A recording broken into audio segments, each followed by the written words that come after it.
Invented in Paris by Pablo Picasso and George Braque, Cubism was the first bombshell of 20th century art. Richard Martin, curator of the current exhibit, Cubism and Fashion, at the Metropolitan Museum of Art in New York, comments on the surprising and enduring effects that the artistic movement has had on the way we dress and think about our bodies. Cubism was, in a certain sense, the first revolution of the 20th century. It really meant that one wasn't trying to look at the world representationally as it had been seen ever since the Renaissance. It was not about a three-dimensional world, but about flattening out that world. Perhaps as one had seen it from a fast-moving train, perhaps from the gliders that were going off from Kitty Hawk in the first decade of the 20th century. But surely from the artist's eye, it was really about seeing the world in terms of the flat, thinking of the cylinder, thinking of the possibility of the body as an abstraction and not simply as anatomy. Essentially, prior to the 20th century, fashion was about a kind of embellished body, very much the body fortified. And think about those 19th century dresses. They're really all about mass. It's really a dress made for Joan of Arc in a way. And when Cubism comes along and offers the possibility that fashion is going to be about a sheer outer layer, it's exactly the opposite of what fashion had been for nearly 150 years. Cubism begins to influence the world of fashion in the teens, 1910 to 1920, in the work of Poiret and in the very first works of Chanel and Vionnet, where in fact these designers are thinking about a way of flattening out the figure. And you'll see that they don't provide bust darts. They don't look at the waist. The waist drops down and ultimately it drops away. The body becomes a cylindrical form, no longer defined by waist and padded hips and padded bust. But instead what we're looking at essentially is this idea of what Cubist art had provided, the cylinder, the geometric forms that really animate the world around us. Cubist fashion provided women a new mobility. Instead of being immobilized under the mass of fabric that they had known so well, here they were really able to move. There's a great deal to do between the liberation of women and the liberation of the world from three-dimensional constraints, such as has been known before Cubism. Think about the example of Vionnet, because after all, that's where you get the essential sense of the flatness, the dealing with the patterned pieces. And yet we know it also reaches popular culture. It's about all those 30s movie stars wearing Vionnet-inspired dresses. And we know very well that's really where the fashion of Cubism put Cubism into the general vocabulary. Cubism has remained a touchstone in fashion really throughout the 20th century, maybe arguably just as Cubism in art has really remained a touchstone of what modern abstraction is about. For by the 1930s, it's clear that it mingles with the Art Deco, and that what one sees as almost Chrysler building kinds of designs are really the effect of an Art Deco, which is unimaginable without Cubism. And then those same fragments of form, particularly as they're taken into color, become the great color kaleidoscopes of so much of what happens in fashion in the 1950s and 1960s, where one thinks about examples of designers that are really inspired by Sonia Delaunay and others to think about the possibilities of fashion really as a great color collage. Here's where the kaleidoscope of Cubism really comes into play, that sense that as long as you've now seen that the world is all about paint chips, that it's really what the artist is able to create from those units, that's what you get, that wonderful bodice that declares itself to be art, but really declares itself art because it's all of those different color units making up a whole. And that's what Cubism allowed. That's 20th century abstraction right there. In a sense, I had a personal desire to do this exhibition in the 20th century, before the millennium, thinking one had to reconcile Cubism with its own century. And yet I know it's going to be still a touchstone for fashion in the 21st century. Middle age has its dangers. French director Anne Fontaine discusses how in her new feature, Dry Cleaning, boredom, sexual experimentation, and the generation gap affect a 40-something couple played by screen veterans Miu Miu and Charles Berling. Winner of several European awards, the film opens in US theaters in February. L'idée de partir d'un couple comme ça, ordinaire, qui vivrait une histoire de transgression, en fait, j'avais toujours eu envie de raconter, de parler en fait de la face cachée qu'on peut avoir en soi, de l'ambiguïté bien sûr, et de ce moment de fracture où tout d'un coup une vie bascule alors qu'elle est programmée pour être toujours sur le même rail. Bon, moi, ça m'a toujours fascinée. La vie de couple m'a toujours intriguée. Pour moi, c'est une chose totalement mystérieuse. Comment des gens peuvent rester comme ça pendant des années ensemble. Et aussi, j'ai toujours pensé que la personne qu'on connaissait souvent le moins, c'était justement la personne avec qui on vivait. Ça parle aussi de ça, en fait, nettoyage à sec.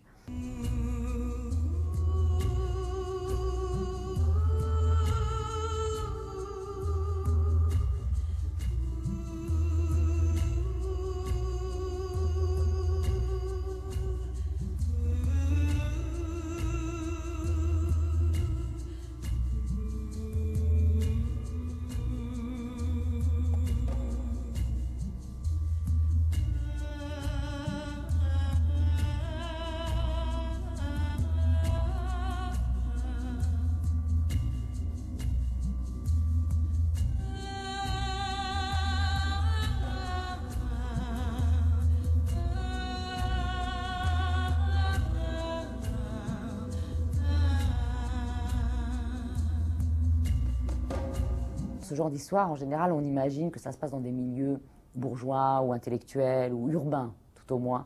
Alors que là, bon, l'idée, c'était évidemment... C'est pour ça qu'il y a des gens qui disent que c'est un film politique, parce que ça se passe dans un univers où on n'autorise pas, finalement, le fantasme ni la transgression.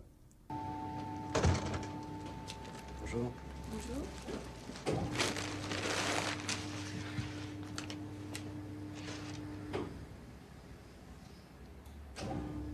C'est à quel nom? Cariou. Loïc Cariou, avec un solaire. Vous pouvez me la faire pour demain soir? Ah non, non, pour demain, c'est pas possible.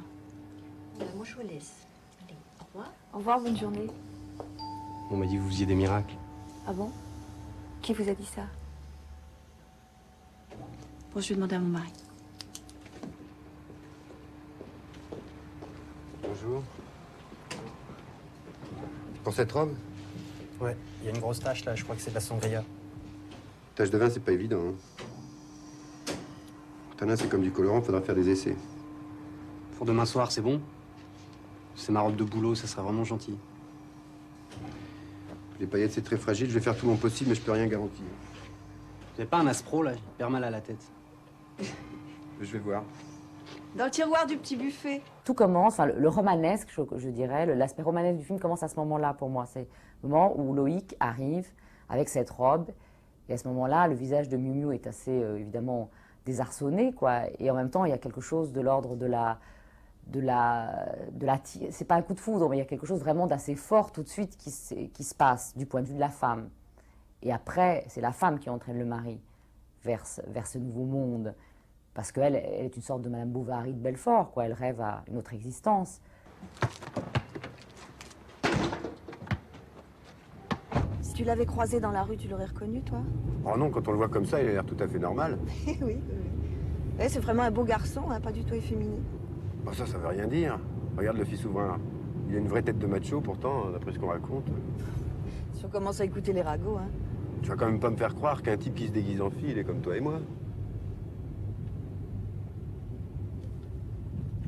Ça t'amuserait pas d'y retourner? Oh non, ça va comme ça. Moi, j'ai toujours pensé que c'était une sorte de thriller psychologique où il fallait être extrêmement nuancé et en même temps avancer à chaque fois. Donc c'est assez minutieux. Il y a partout des indices, que les personnages vont petit à petit s'engager dans une spirale qui va devenir quand même assez infernale, mais sans que jamais on ait l'impression de coup de force, quoi. C'est un film qui est sur la retenue, plutôt, je crois. Ce qui m'intéressait, c'était ce qui se passe à l'intérieur du jeune garçon, ou de l'homme, ou du mari. Parce que ce qui se passe à l'intérieur de Miu Miu est plus lisible pour un spectateur et plus, je dirais, banal, enfin plus classique, voilà. C'est une femme qui finalement vit un adultère chez elle, bon. Alors que ce qui se passe à l'intérieur des deux hommes, je pense, est plus singulier et moins quelque chose qu'on a l'habitude de voir comme ça. Things change when a century changes, or so many people believe. In her new book, The Decadent Reader, critic and editor Asti Hustvedt gathers the fiction of French writers from the past century who believed no good would come of this century. Ms. Hustvedt talks for Canape about what those writers tell us about our own turn-of-the-century anxieties. Decadent Reader is a collection of novels and stories that were written in late 19th century France. And the late 19th century, much like our end of the century, was a period when people were obsessed with the idea of decline, disease, decay, and the symptoms of that decline were what was perceived to be a rise in crime and pollution and alcohol and drug use, tobacco use. And many of our own cultural obsessions today seem to be very similar to the ones that the late 19th century was experiencing. And decadence was a term that was used to refer to this perceived or actual decline, and by its critics it was used as a negative epithet. It was used as a criticism. It was used as a diagnosis of this diseased culture or these diseased minds. However, there was a group of writers who embraced the idea of decadence, and they and their work celebrated this decline. These stories are populated with murderers, sadists, lesbians, homosexuals, fetishists, cross-dressers, and this is the cast of characters that makes up the hero in decadent fiction, because the decadents applauded those who lived a life against nature. The female body occupies a privileged position in these books. On the one hand, because it's closer to nature, it is frequently depicted with horror, and at the same time, because it is depicted as unknowable and mysterious, it also becomes an object of fascination. There's a strategy in many of these works that attempts to empty the female body of its natural content and to preserve an ideal and perfect shell. Perhaps the ultimate expression of that is in Huysmans' hagiography of Saint Lidwina, who was a Dutch saint, in which her literally decaying and liquefying and putrefying body in the end becomes an ideal and perfect, perfectly empty shell. Villiers' novel, The Future Eve, is another extraordinary example of this, in which Thomas Edison creates the perfect woman, who is an artificial machine, an electromagnetic entity that replaces the flawed original model. In fact, many of these stories we find real human bodies, for the most part female ones, replaced by artificial versions. Paintings, statues, automatons, wax heads, wax figures are a constant theme throughout these stories. The decadents were in many ways responding to a cultural force. The mouthpiece, one of the loudest and most vocal opponents of the decadence was Max Nordau, and he was an Austrian physician who wrote a book called Degeneration that was enormously important. And in it, Nordau attacks his culture and the artists and writers of his culture in an extraordinary way, and makes the claim over and over again that these diseased texts, as he calls them, diseased products, were produced by diseased minds. His voice resembles the moral majority today, or say a Jesse Helms, who takes it upon himself to attack contemporary artists for work that he perceives to be depraved or degenerate. In The School of Flesh, the new film by Benoît Jacot, French superstar Isabelle Huppert shares the screen with newcomer Vincent Martinez in a tale of doomed love taken from a novel by Yukio Mishima. From a roost high in Manhattan, Vincent Martinez tells Canape about the choice to become an actor and the great luck of working with a colleague whose helpfulness exceeds her fame. The film premieres in US theaters February 26th.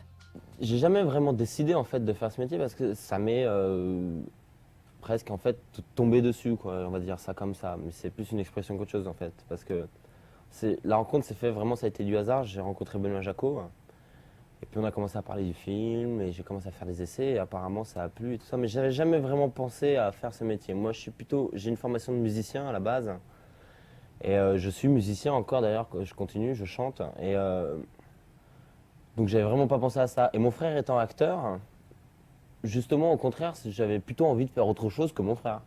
Donc j'avais vraiment pas du tout de prédisposition à faire ce métier, non.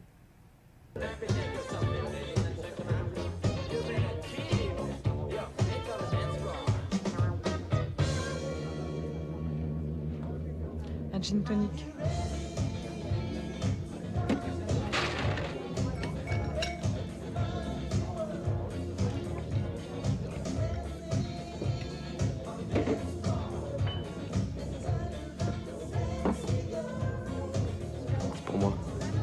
C'est une très grande chance que j'ai eue et j'en suis parfaitement conscient.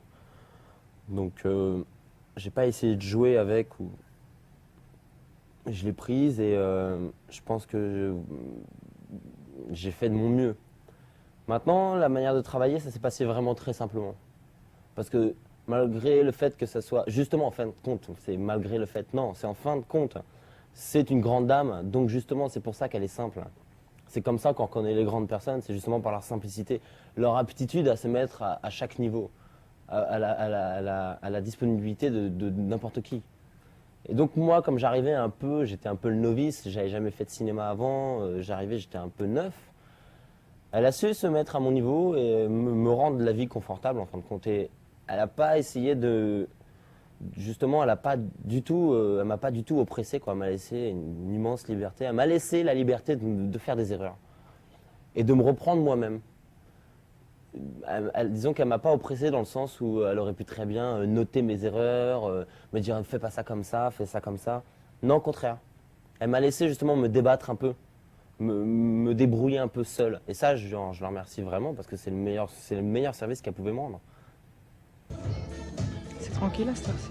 On dirait un bar de quartier.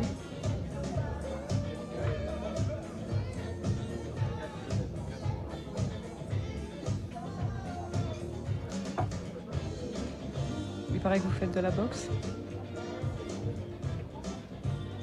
Un peu. Des combats? Un, deux.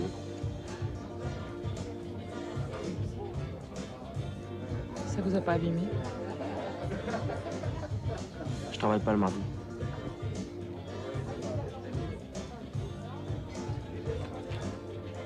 Non, moi j'ai jamais fait de la boxe, aussi bien que ce soit amateur ou professionnel, j'en ai jamais fait. Par contre, mon père était boxeur professionnel, oui, a été champion d'Europe. Hein. Et donc j'ai grandi dans ce milieu de la boxe. Hein. J'ai toujours suivi mon père à la salle d'entraînement. Mon frère, par contre, lui, a fait un petit peu de boxe, plus sérieusement. Et moi, c'était plus rugby et football, moins boxe.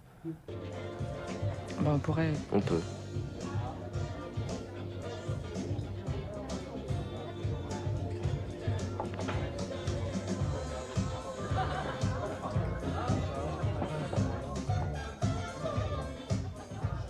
Qu'est-ce que vous aimez manger? Choisissez. Après, je fais ce que je veux. Pour moi, le thème du film, c'est tout simplement l'amour. En fait, ça s'appelle l'école de la chair parce que pour elle, c'est l'école de la chair. Je vais peut-être être un petit peu rude et mal poli en disant ce que je vais dire, mais disons que pour elle, elle découvre le sexe, justement. C'est peut-être la première fois dans sa vie où on lui fait l'amour aussi bien. Donc, malgré que Quentin soit aussi jeune que ça ne veut pas dire on peut avoir des aptitudes à plein de choses. Et lui, mais justement, Quentin a cette aptitude, cette étrange aptitude, justement, comme dit l'avocat dans le film. Et donc, pour elle, c'est l'école de la chair. Elle apprend la chair. Et lui, c'est l'école de l'amour, par contre. Il découvre ce que c'est l'amour, en fin de compte. Comme il est encore très jeune, il n'est jamais vraiment tombé amoureux de quelqu'un. Puis en plus, c'est quelqu'un de très fermé, qui a une carapace, qui ne veut pas du tout avoir de sentiments pour personne, donc qui se protège énormément. Il dit une phrase à un moment donné qui est très importante pour la compréhension du personnage de Quentin. Il dit, vers la fin du film, quand à un moment donné, il y a une dispute entre eux, il dit « Je voulais pas de sentiments dans ma vie. C'est quelque chose que j'ai décidé il y a très longtemps. » The career of French actress, singer, comedian Yvonne Constant includes movies, cabaret, television, and a Tony Award on Broadway. But to American audiences, she is perhaps best known for her unprecedented 45 appearances on The Tonight Show, trading quips with Johnny Carson.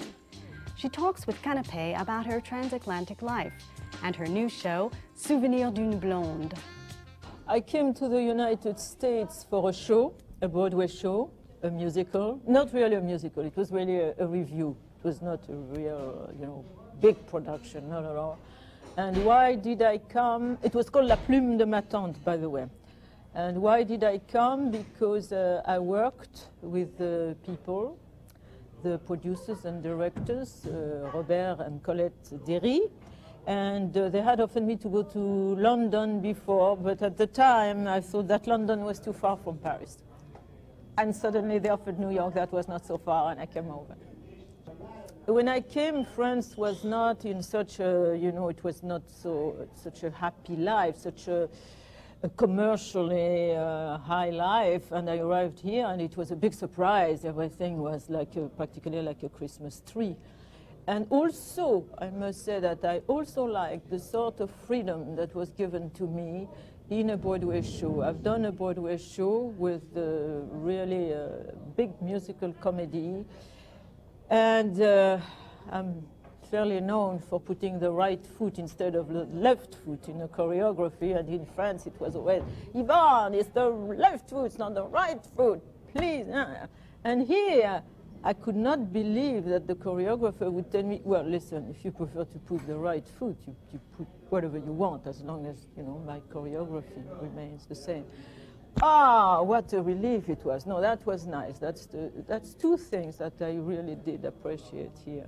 I do not sing the love songs. Americans, of course, love to hear a French accent. I do not like to have a French accent, although everybody says, keep it, keep it, keep it. I don't like to be identified. When I'm in the street, and that started when I arrived and goes on, if somebody tells me, do you know what time it is? And I say, yes. They say, where are you from? And that I find extraordinary, that after so many years, I just say yes, and they know I'm not American. I was doing another Broadway show called No Strings, and Johnny Carson called and asked me to appear on the show. And I did it 45 times, which is a record. And it was fun, it was great. I never went to a psychoanalyst, but I thought it was my psychoanalyst because he would ask me questions right in front of all of America. And it was great fun. I really miss it, but I talked, and he did not make fun of my accent. That was something I also appreciated. He made faces all the time as I was talking, but we had a very good relationship. Yes, I would like to go on doing a cabaret live, because cabaret in Paris doesn't have the same, it's not the same idea. In fact, it's not so great to say when I was there anyway, a long time ago, when a dancer would go to a cabaret, it was not good at all. So here now, it's a cabaret. In fact, it's a different thing. A cabaret, I like the idea because you listen to the lyrics. People come to hear, to listen. They are quiet. It's not something where you go to a Broadway show and you see all kind of movements and all kind of music, but people are, I think it's a New York specialty. I'm doing a new show, a new act, which is called Souvenir d'une Blonde, And I think that it's my recollection after all my life, what I did not like, what I miss. There's lots of songs about my family, about the friends that are gone, and also it has several periods of my life in Paris. I try to express my desires, my memories, what was for me the best thing of my life. And fun, it's fun, it's fun, I think it's fun. In that show, La Plume de ma Tante, that I came here with, there was that little tune that we did not sing. We only started to sing it when Jimmy Durante heard it, liked it, had some American lyrics written to it. One of those songs that you hear now and then, you don't know just where, you don't know just when. It's one of those songs that are over and then it's one of those songs that stop playing again. Yes, it is one of those songs that you hear for a while, which comes into fashion and go out of style. It's one of those songs that you think you forgot, but one of those songs you can't, one of those songs you can't, one of those songs you cannot. Yes, sir.